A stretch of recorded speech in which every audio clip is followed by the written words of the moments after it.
जैन समाज के प्रतिष्ठित वैश्विक संगठन जैन इंटरनेशनल ट्रेड ऑर्गेनाइजेशन की मुजफ्फरनगर चैप्टर का भव्य शुभारंभ भोपा रोड स्थित होटल में बड़े उत्साह और हर्षोल्लास के साथ हुआ। कार्यक्रम में देश भर के जैन समाज के उद्यमियों, समाज सेवियों और शहर के गणमान्य नागरिकों की उपस्थिति रही। इस अवसर पर राष्ट्रीय अध्यक्ष पृथ्वीराज कोठारी ने कहा कि जैन इकोनॉमिक फोरम का शुभारंभ जल्द ही अबू धाबी में किया जाएगा, जो दावोस की तर्ज पर काम करेगा।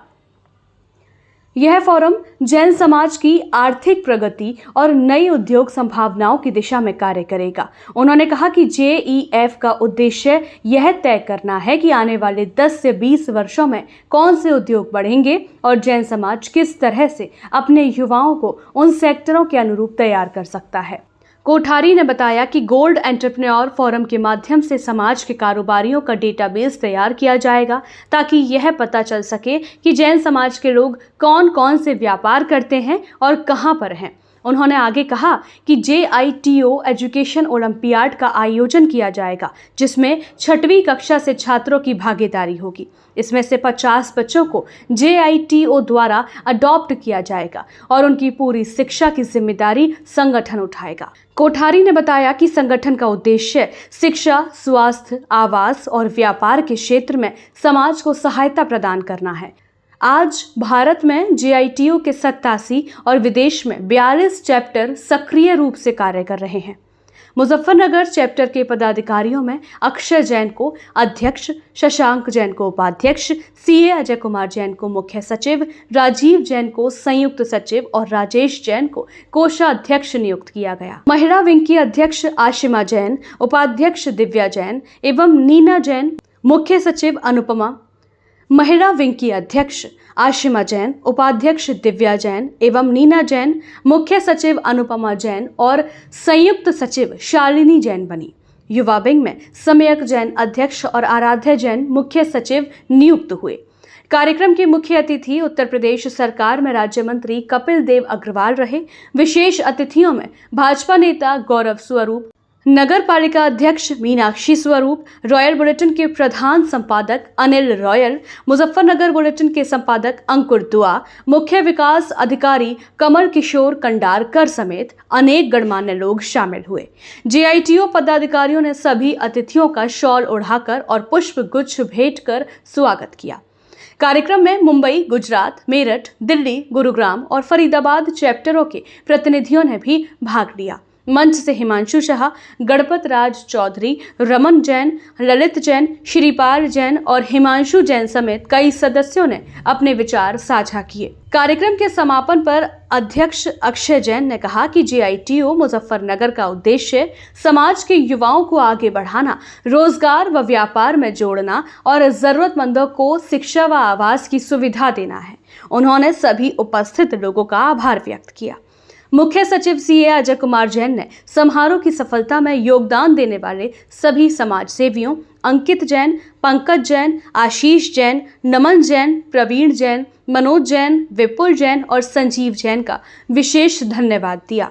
इस अवसर पर श्रीपाल जैन, राकेश जैन, राजीव जैन, मनोज जैन, प्रवीण जैन, हिमांशु जैन, कमलेश सुजातिया, हेमंत जैन, दर्पण जैन, रमेश जैन, मुकेश जैन, अभिषेक जैन, सिद्धार्थ जैन, डॉक्टर सुनील जैन, चंद्रमोहन जैन, विनोद जैन, सुरभि जैन, निशांक जैन, राजेश कुमार जैन, संदीप जैन, संजीव जैन, अर्ची जैन, आराध्या जैन, आशीष जैन, पंकज जैन, मयंक जैन, दीपक जैन और अरुण जैन आदि भी उपस्थित रहे। सारे वर्टिकल और अभी तक हमने क्या काम किए। हिमांशु भाई ने अपनी श्रवण आरोग्य की बात की। हिमांशु भाई ने बताया नहीं कि जैन साधु संत पैसा रखते नहीं है, पर अभी तक श्रवण आरोग्य के माध्यम से 80 करोड़ रुपीज का उनका ट्रीटमेंट का लाभ जितों को मिला। ये कोई छोटी अमाउंट नहीं है। आप देखिए, स्टूडेंट को पढ़ाने के बारे में अगर हम लोग उनकी फीस की, उनके एजुकेशन की, हॉस्टल की मैं बात करूँ, उतनी कम है। जितों के सदस्य कुछ मिलकर एक यूनिवर्सिटी का निर्माण कर रहे हैं। शायद आपको जान के खुशी होगी, कुछ जैन समाज के लोग हैं, भगवान की बहुत हमारे ऊपर लक्ष्मी जी की कृपा है, इसीलिए हम जो सोचते हैं, सपना देखते हैं, एक यूनिवर्सिटी का निर्माण बॉम्बे के पास में जितों के सदस्य कर 1500 करोड़ रुपए का प्रोजेक्ट कॉस्ट है, 25 लाख स्क्वायर फीट का कंस्ट्रक्शन है पनवेल में, और ये वर्ल्ड क्लास यूनिवर्सिटी बनने जा रही है। ये इतना ही बताता है कि अगर समाज को ऊपर लाना है तो हमारे समाज को बढ़ाने की दिशा में ज़्यादा जोड़ना पड़ेगा, हमारे बच्चों को ज़्यादा ट्रेन करना पड़ेगा, उनको वर्ल्ड क्लास एजुकेशन की फैसिलिटी देनी पड़ेगी। और जब तक हम अगर ये नहीं करेंगे तो हमारा समाज जहाँ है, क्योंकि बिजनेस बहुत फास्ट चेंज हो रहा है, इतना डिस्ट्रीब्यूशन हो रहा है अभी, ये आगे क्या होगा, कौन सा बिजनेस कब चलेगा, कौन बंद होगा, कुछ नहीं कह सकते। तो ज़्यादा से ज़्यादा समाज को अब एजुकेशन के ऊपर, टेक्नोलॉजी के ऊपर एंड डिजिटल वर्ल्ड के ऊपर फोकस करना चाहिए और वही जितो करने की कोशिश कर रहा है। एक और लास्ट सब्जेक्ट मेरा रिसेंटली एक रेस्पॉन्सिबल। और पैसा सबसे बड़ी बात है कि हमारे पास में पैसा होता है, कहते हैं ना लक्ष्मी गणपति जेब में हो तो अच्छी रहती है, और अगर वो सर पे चढ़ती है तो तांडव करने लगती है। मेरा ऐसा मानना है कि आज हम लोग जो है, अगर हकीकत आप मुझे पूछेंगे तो हम हमारे साधु साध्वी जी भगवान जो ये विचरण करते हैं, जो नंगे पांव पूरा भ्रमण भारत भ्रमण में करते हैं, हिमांशु भाई ध्यान से सुनना, ये वो एक पूरा एक ओरा बनाते हैं, चाहे वो दिगंबर हो, स्वतंबर हो, स्थानकवासी हो, तेरापंथी हो, सब नंगे पांव जाते हैं। बट जो पूरा ओरा बनाते हैं, वो ओरा की ऊर्जा होती है जिसमें हम सब सुरक्षित है, हमारा धर्म सुरक्षित है, हम सुरक्षित है और हम समृद्ध है। ये बात फैक्ट है कि हम जो आज है धर्म के हिसाब से, अगर धर्म नहीं होता तो हम नहीं होते थे इतने संभव। और जीतो हम धर्म के साथ में चल रहे हैं। आज मुझे बहुत अच्छा लगा कि आपने 21 आइटम बनाई, मैंने पूरी आइटम गिनी थी। अक्षय जी कहाँ गए? 21 आइटम मैंने बनाई, दिन के अंदर प्रोग्राम रखा, तिथि की पालना किया, मुझे बहुत अच्छा लगा। और मैं चाहता हूँ जहाँ जैन वर्ड है वहाँ अपना एथिक होना चाहिए, हम उसके साथ में कॉम्प्रोमाइज कभी नहीं करेंगे। अगर जैन हम वर्ड यूज करें तो जैन फॉलो कीजिए। एक बार फिर से मैं कहना चाहता हूँ कि जीतो के बगैर, भले आप आज मेंबर मत बनो, एक दिन आपको मेंबर बनना ही पड़ेगा, इसमें कोई शक नहीं है। आपको 2 लाख की बात करें, हम जब 11 लाख रुपया दिया था, जब 1 किलो 200 ग्राम सोना आता था, गणपत जी 11 लाख हमने 2007-8 में मेंबर बने, 1 किलो 200 ग्राम सोना था, आज 120 ग्राम सोने में आप बन रहे हो। और हकीकत में बोलता हूँ, 3000 करोड़ का मैंने जब टर्नओवर स्टार्ट किया, मैंने देखा अरे सब बड़े बड़े लोग हैं, तो इतने हम्बल है, गणपत जी बहुत सीधे है एकदम, और इतने हम्बल आदमी है। तो मैंने बोला ये तो पैसे का तो इनके पास में कुछ है ही नहीं है। फिर हमने बोला हम भी क्यों नहीं धंधा बढ़ाए, तब हमने वहाँ से शुरुआत की हिमांशु भाई। फिर हमने बिजनेस किया, 10,000 करोड़ का हुआ, तो आया इंडिया की टॉप 10 अनलिस्टेड कंपनी में अपना नाम आ गया, ये 10 अनलिस्टेड कंपनी के अंदर है। आज हमारा बिजनेस 2 लाख 2.5 लाख करोड़ है, कोई बड़ी बात नहीं है। बट जो जीतों के माध्यम से कॉन्फिडेंस जो बिल्ड होता है, एक मैं छोटा सा एग्जाम्पल देता हूँ। हमारे जीतों के एक मेंबर का अभी प्रेफरेंशियल इश्यू आया था, अब यकीन करोगे 900 करोड़ का था, उसमें 750 करोड़ जीतों के मेंबर ने पैसे डाले। तो बिजनेस अपॉर्चुनिटी पैसे बहुत है, आप प्रोजेक्ट लाइए, भले मुजफ्फरनगर में हो, कोई भी बड़ा प्रोजेक्ट तो आप लेके आइए जीतों के माध्यम से। यहाँ कौन नहीं है, आप मोतीलाल ओसवाल ले लो, मोनार्क ले लो, इंटेंसिव ले लो, लूनावत ले लो, IIFL लो, नहीं मैं तो ब्रोकरेज हाउस की बात कर रहा हूँ। आपके अगर IPO लाने हैं, फंडिंग आपको चाहिए, आप अभी बड़ा सोचिए, जीतों में जुड़ना है तो छोटा मत सोचिए। और मैट्रिमोनियल की मैं बात करता हूँ, आज सबसे बड़ी प्रॉब्लम अगर हमारे समाज में हो रही है तो मैट्रिमोनियल की, हमारी लड़कियाँ बाहर जा रही है, बाहर के अंदर आ रही है। क्यों ऐसा क्यों हो रहा है? क्योंकि हम लोग समाज सब छोटे बाग में बिखरे हुए हैं। और मैं जैसे बॉम्बे की बात करता हूँ तो लोगों को, हमारे गांव से सब लोग शिफ्ट होकर बॉम्बे आ गए, क्योंकि गांव में कोई लड़की नहीं दे रहा था।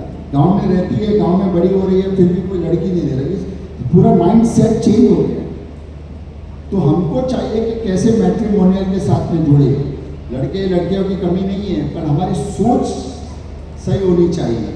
अगर हमें चाहिए, हमें जैन लड़की चाहिए, हमारे को जैन परिवार से करना है, तो आप उसकी सोच पहले से उनके दिमाग में डालिए, और सही समय के ऊपर सही एज के अंदर होने चाहिए। हमारे दादा परदादा ये लोग, उनकी सोच बहुत सही थी कि 19 साल 20 साल के बाद में लड़की की सगाई होनी चाहिए, शादी होनी चाहिए, ताकि उनके ब्रेन डेवलप नहीं हो।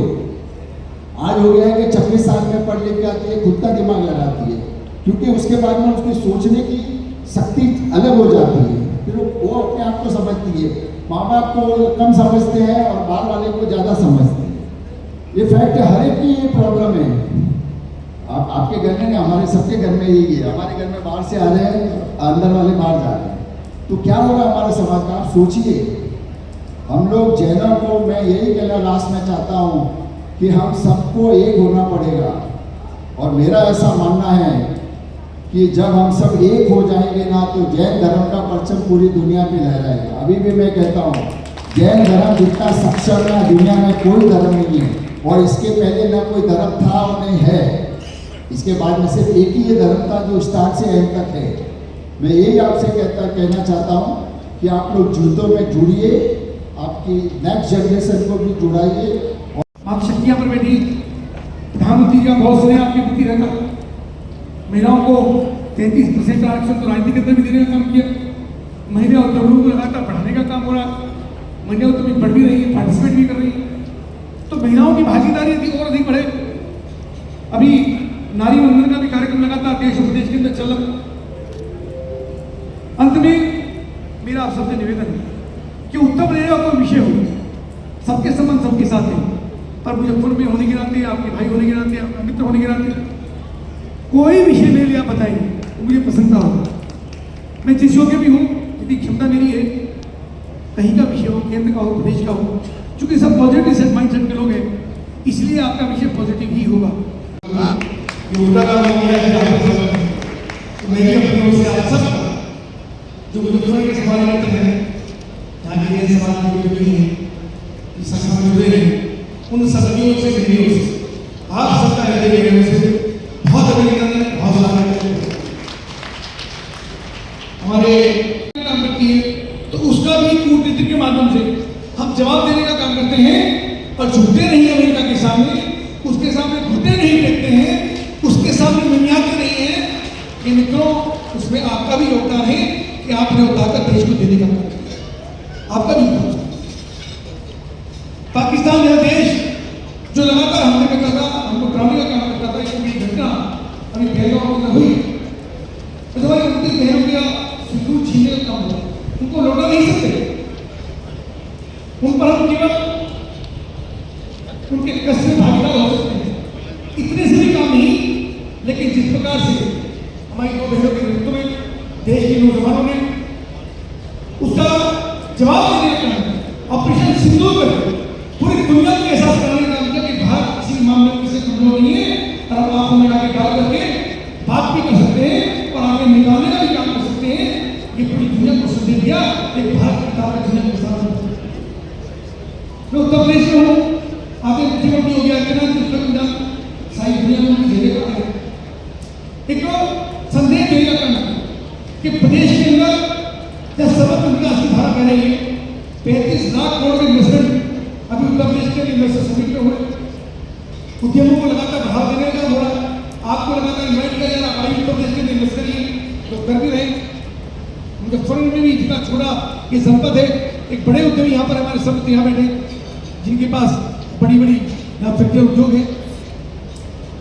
उसके साथ साथ जो गुंडागर्दी का दामन थामे हैं, जो देश को प्रदेश को तोड़ना चाहते हैं, उन सब का भी ऑन स्पॉट ये संदेश देने का काम है कि प्रदेश के अंदर कोई व्यवस्था करने का काम नहीं कर सकता, और ठीक प्रकार से लोग जिएंगे और काम करेंगे तो आगे बढ़ेंगे, वरना उसका ठीक प्रकार से ये बात मैं इसलिए कह रहा हूं मित्रों कि एक शानदार व्यवस्था इसमें प्रदेश के अंदर देश के अंदर चल रही है।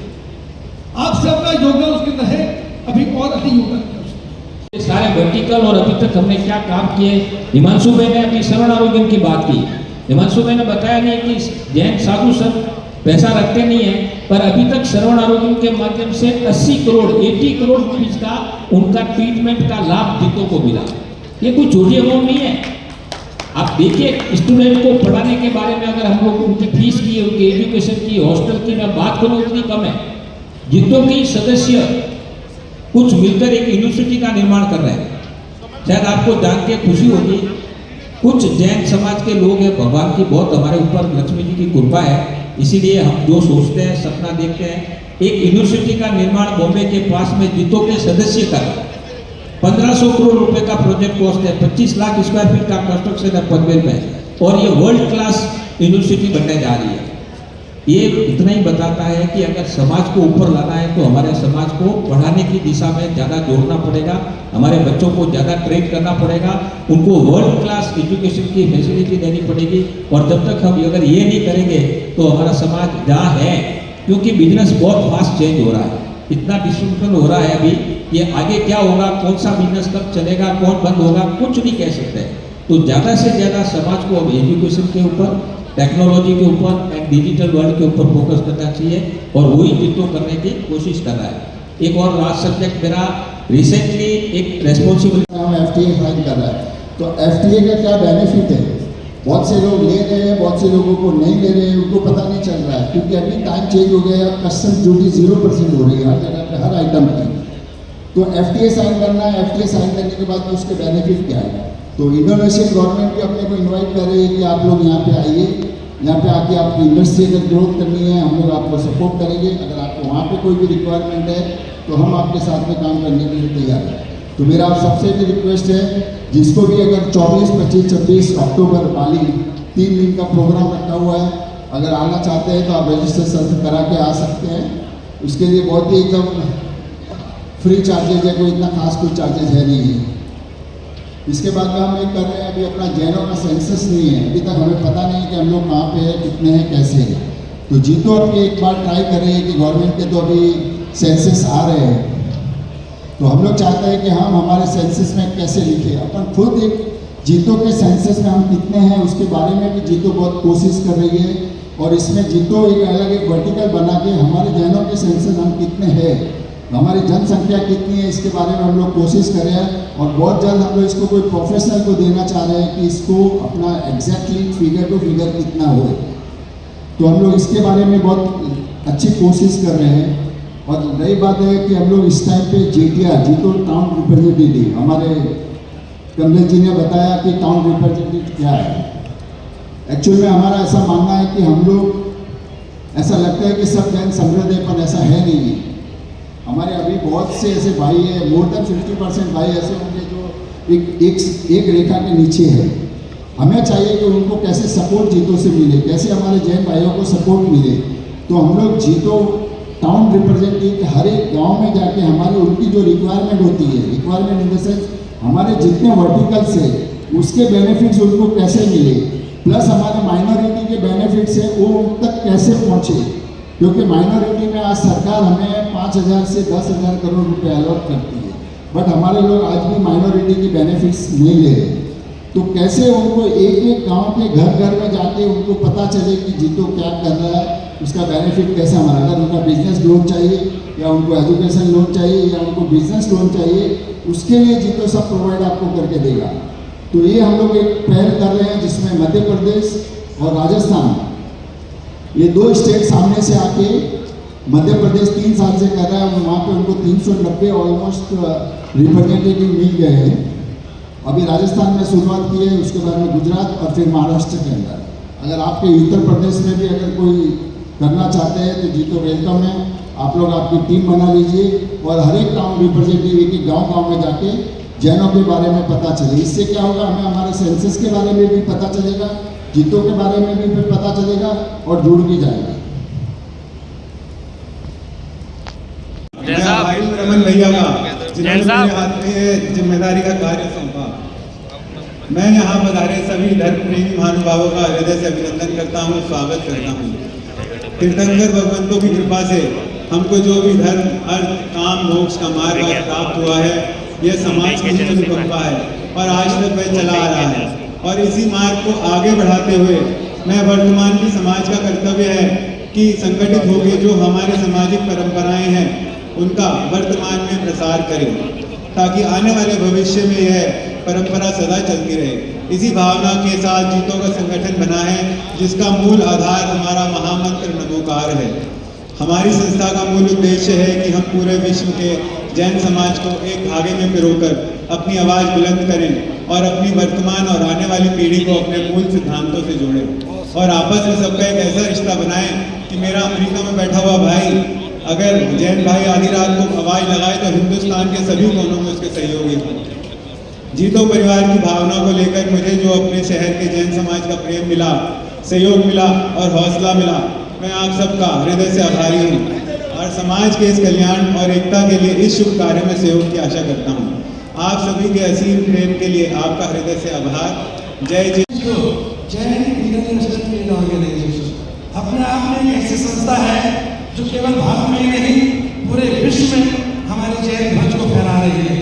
उसी श्रृंखला में माननीय कपिल देव अग्रवाल जी जो हमारे उत्तर प्रदेश सरकार में तीसरी बार के मंत्री हैं, जिन्होंने हमारे छोटे से 2 बार के मंत्री और 1 बार के विधायक हैं, हमारे छोटे से निवेदन पर यहाँ आना स्वीकार किया।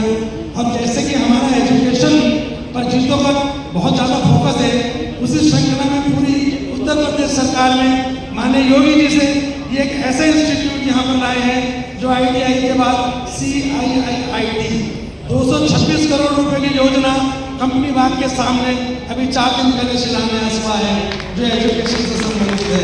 उसमें भी मैं चाहूँगा कि माननीय मंत्री जी हमारे जैन समाज को प्रायोरिटी देंगे और जितना उसमें मिल करके और अधिक कार्य करेगा। इन्हीं शब्दों के साथ प्रणाम। आप सभी को बहुत बहुत शुभकामनाएं। कपिल जी ने पूरे विस्तार से बताई दिया है। मैं मुजफ्फरनगर के मीडिया सेंटर के अध्यक्ष के रूप में, यहाँ के मीडिया के प्रेसिडेंट के रूप में आप सभी अतिथियों का अपने जनपद में स्वागत करता हूँ, अभिनंदन करता हूँ। और कपिल जी ने बहुत बता दिया, इन्हें बताना भूल गए कि देश में सबसे ताकतवर आदमी जैन है अमित शाह। अगर उनकी भ्रुकुटी थोड़ी तन जाए तो कपिल जी भूतपूर्व होने एक सेकंड रहेगा। मेरा कपिल जी सबकी तारीफ कर रहे थे। आप चूंकि बाहर से अतिथि आए हैं, जाना है, इसलिए आपका समय न लेते हुए मैं जीतो की नई टीम को बहुत बहुत शुभकामनाएं देता हूं और मीडिया सेंटर की ओर से, यहाँ की पत्रकारिता की ओर से विश्वास दिलाता हूं कि आपके रचनात्मक कार्यों में जहां भी मीडिया की आवश्यकता होगी हम आपके साथ हैं। जय हिंद, जय भारत, जय जय। मेरा नाम अक्षय जैन है, मैं सिल्वर्टन इंडस्ट्रीज से हूँ। मैं यहाँ जीतो का चैप्टर चेयरमैन नियुक्त किया है मुझे अपने जीतो परिवार ने। मैं आप सभी के सामने आपका स्वागत करता हूँ इस जीतो के कार्यक्रम में। और ये जीतो एक जैन समाज का एक ऑर्गेनाइजेशन है जिसका मेन एजेंडा है यूथ को जोड़ने का, जैन यूथ को आगे बढ़ाने का, आपस में बिजनेस कनेक्ट बनाने का, साधु सेवा का, जो गरीब बच्चे जिनके पास पढ़ने के साधन नहीं है उनको साधन मुहैया कराने का, जो लोग जिनके पास रहने के लिए मकान नहीं है उनके लिए मकान मुहैया कराने का, जिन बच्चों की लोग परिवार शादी के लिए परिवार ढूंढ रहे हैं उनको शादी के लिए एक अच्छे वर से मिलवाने का, मैच मेकिंग का, जिन लोगों को नौकरी की तलाश है और जो लोग नौकरी देना चाहते हैं उन लोगों को आपस में मिलान कराने का, इस तरह के हमारे जीतो परिवार के एजेंडा है। और ये जीतो पूरे विश्व में आज है और हमें गर्व है कि हम मुजफ्फरनगर में आज का चैप्टर खोल पा रहे हैं। इसके माध्यम से हम अपने समाज का कल्याण करना चाहते हैं, उत्थान करना चाहते हैं और सभी समाज के वर्गों को एक साथ लेके चलना चाहते हैं। मुख्य रूप से ये एक बिजनेस कनेक्ट है, इसमें जुड़ के हम एक दूसरे से बिजनेस का कनेक्ट करते हैं जिससे हम पैसा बनाते हैं, पैसा बना के फिर हम वापस वही पैसा समाज के कार्य में लगाना चाहते हैं और उससे समाज के उत्थान में जाना चाहते हैं। ये हमारा मूल उद्देश्य है, मूल ध्येय है। इसी के साथ धन्यवाद। जनता के बीच किस तरह जाएंगे आप? जनता के बीच ये एक संस्था जा रही है, जैन समाज की संस्था है जो समाज के कल्याण के लिए काम कर रही है। जो समाज का व्यापारी वर्ग है उसे आपस में जोड़ती है, उससे व्यापारी जुड़ता है और उसमें जुड़ के वो एक दूसरे के साथ समाज कल्याण के लिए काम करता है। जैसा मैंने बताया, साधुओं की सेवा करना, गरीब बच्चों को पढ़ाना, जिनके पास मकान नहीं उन्हें मकान दिलवाना, जिनके पास रोजगार नहीं उन्हें रोजगार दिलवाना, इस तरह के अन्य काफ़ी तरीके के जनता के लिए कार्य करती है जो आम आदमी के कल्याण का कारक है। सर कैसा लग रहा है सर, मुजफ्फरनगर में इनॉग्रेशन किया गया है? आज मैं अपने आप को बहुत गर्वित फील कर रहा हूँ। मुजफ्फरनगर में हमारी इतनी बड़ी संस्था का हमें योगदान मिला है और मुझे सौभाग्य मिला है कि मेरे को उसका चैप्टर चेयरमैन नियुक्त किया गया है। हमारे शशांक भाई हैं जो हमारे वाइस चेयरमैन हैं, हमारे अर्चित जी हैं, हमारे यूथ विंग भी संभालते हैं और हमारे मेन विंग के हैं। तो हम सभी लोग बहुत ज़्यादा गर्वित महसूस कर रहे हैं इससे जुड़ के, क्योंकि आदमी अपने लिए तो बहुत कार्य करता है लेकिन समाज के कार्य के लिए उसको बड़ी मुश्किल से मौका मिलता है और ये भगवान ने हमें एक मौका दिया है कि हम समाज के लिए कुछ कर पाएँ। ऐसी क्षमता उन्होंने हमें दी है और हम यही चाहते हैं, प्रभु से यही कामना करते हैं कि हम समाज के कल्याण के लिए जो भी अपने जीवन में योगदान दे पाएँ हम वो दे दें। इसमें धन्यवाद। अपनी राय हमें कमेंट में ज़रूर बताएं और ऐसे ही लेटेस्ट अपडेट्स के लिए हमारे चैनल रॉयल बुलेटिन को लाइक, शेयर और सब्सक्राइब करना ना भूलें।